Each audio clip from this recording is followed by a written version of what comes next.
Hello friends, GSTR 3B में input tax credit किस प्रकार अवेल करना है, इसके लिए सीबीआईसी ने नया सर्कुलर जारी किया है। सर्कुलर नंबर 142/12/2020 और 9 अक्टूबर 2020।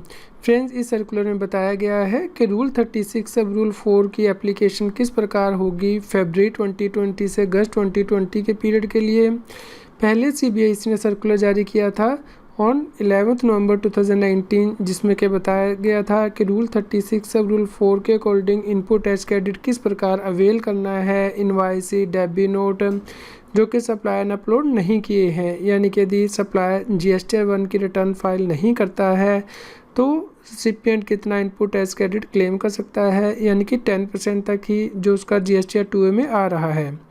उसके बाद गवर्नमेंट ने कोविड-19 की वजह से notification number 30/2020 central tax issue किया था, जिसमें कि बताया गया था कि फरवरी से लेकर अगस्त 2020 के पीरियड के लिए इनपुट टैक्स क्रेडिट की जो कंडीशन है क्लेम करने की, वो क्यूमुलेटिवली देखी जाएगी।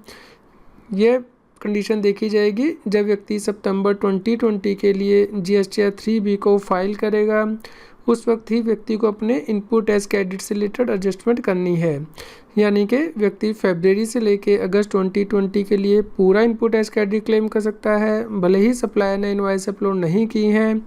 लेकिन जब वह सितंबर 2020 के लिए जीएसटीआर 3B फाइल करेगा, उस वक्त देखा जाएगा कि क्या सप्लायर ने इनवॉइस अपलोड कर दी हैं। यदि नहीं की हैं तो उस केस में उसे proportionately input tax credit reverse करना होगा एज पर रूल 36 सब रूल 4।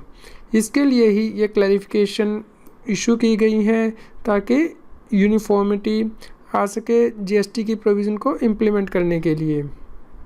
फ्रेंड्स, यहाँ पे सीबीआईसी के द्वारा कहा गया है कि जो सर्कुलर नंबर 123/42/2019 है वो आज भी एप्लीकेबल है, लेकिन स्पेसिफाई पीरियड को छोड़ के, यानी कि फरवरी से अगस्त 2020 के पीरियड को छोड़ के। यानी कि इस केस में देखा जाएगा कि क्या सप्लायर ने जीएसटीआर 1 में इनवाइसी दिखा दी है और वो क्या रिसिपिएंट के जीएसटीआर 2 में रिफ्लेक्ट हो गई है, उसके बेस पे ही वह इनपुट टैक्स क्रेडिट क्लेम कर सकता है।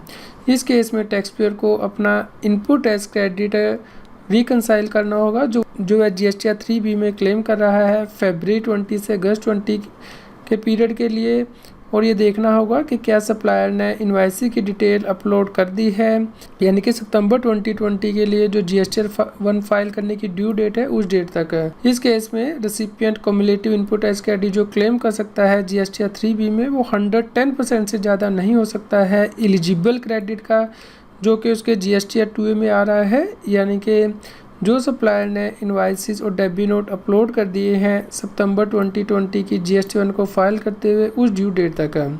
फ्रेंड्स, यहाँ पे सीबीआईसी के द्वारा ये भी कहा गया है कि 110% of cumulative value of eligible credit का मतलब ये नहीं है कि रेसिपिएंट जो टैक्स इनवाइस में इनपुट टैक्स क्रेडिट है उससे ज़्यादा का इनपुट टैक्स क्रेडिट क्लेम कर सकता है, क्योंकि सेक्शन 16 में बताया गया है कि व्यक्ति कितना input tax credit maximum claim कर सकता है।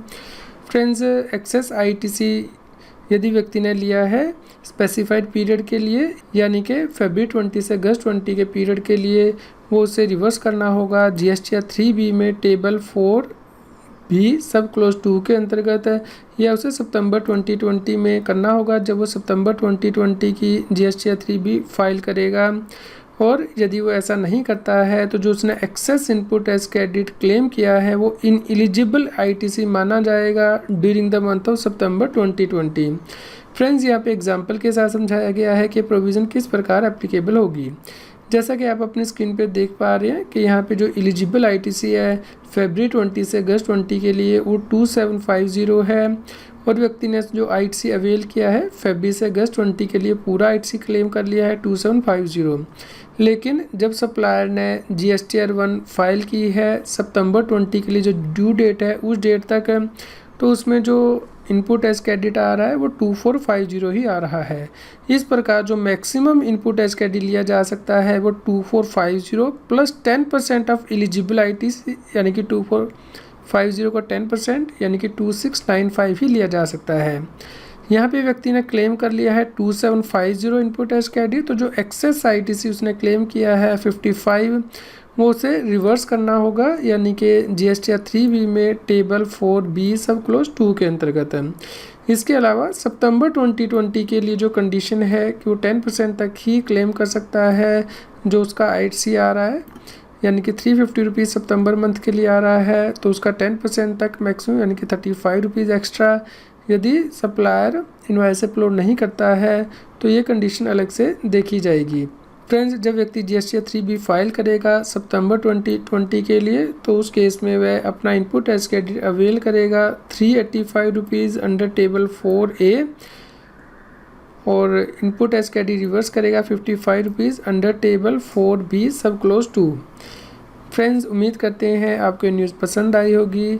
कृपया लाइक कीजिए और अधिक से अधिक शेयर कीजिए ताकि सभी लोगों तक जानकारी पहुंच पाए। आप इस सर्कुलर को डाउनलोड कर सकते हैं, इसका लिंक इस न्यूज़ की वीडियो डिस्क्रिप्शन में भी दिया गया है।